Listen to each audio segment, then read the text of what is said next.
was president of the Rotary Club of Madras, and people used to talk to me about some of the great things that I've done. I always used to say that I look big because I stand on the shoulders of a giant. But I never realized what it feels to be not just sitting on the shoulders of a giant, but to be sitting next to a giant. A person who actually needs no introduction, but it's my formality to do it, Shri Yashwant Sinha ji. You were born on the 6th of November, just a few days, and then you will be 82 years of age. So can I wish you many, many advance happy returns of the day, sir. And you continue to serve this great country and the people of this great country for the absolute brilliant way in which you've done it so far. So born on the 6th of November in the city of Patna to a humble family. Yashwant Sinha ji did his masters in political science. Of course, later on he mastered the science of politics also. And this was in 1958. And what is an aspiration for all of you? 1958 it is masters. 1960 he joined the civil service. So obviously must have been in the first attempt.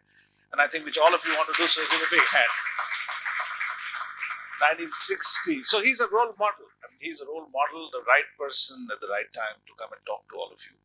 58 completes his master's. 1960 he joins the civil service and then works for 24 years with a sizable exposure in finance and commerce, both at the state as well as the levels of the government of India.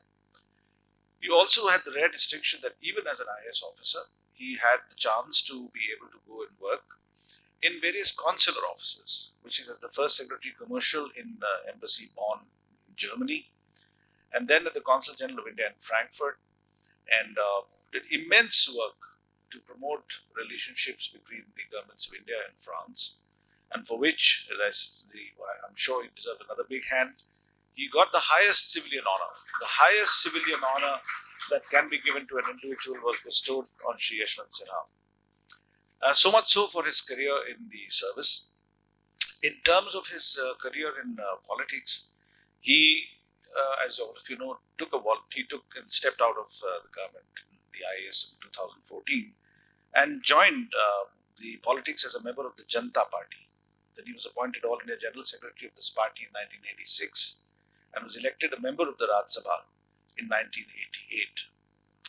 When the Janata Dal was formed in 1988, he was appointed General Secretary, and then of course he moved on and became and joined part of the BJP, became the national spokesperson of the party, and he was appointed Finance Minister in 1998. The rare distinction of having worked under 3 Prime Ministers as an IAS officer and 2 Prime Ministers in his stint as a minister in the government.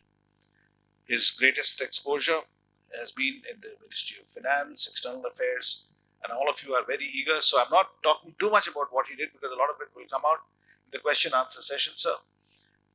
But of course, wonder how in all these things, how do you get time to write? I suppose it's because you are relentless. Because we don't find time, to write at all, sir. And you have written Confessions of a Swadeshi Reformer. You've talked about India being made or unmade, and you've done it relentlessly. So all these characteristics go on to serve. So welcome, sir. Welcome on behalf of KingMakers Academy. And it's a pleasure to have you with us. And we really look forward to your talk. Another big round of applause to our first speaker, Mr. Yeshwant Sinha.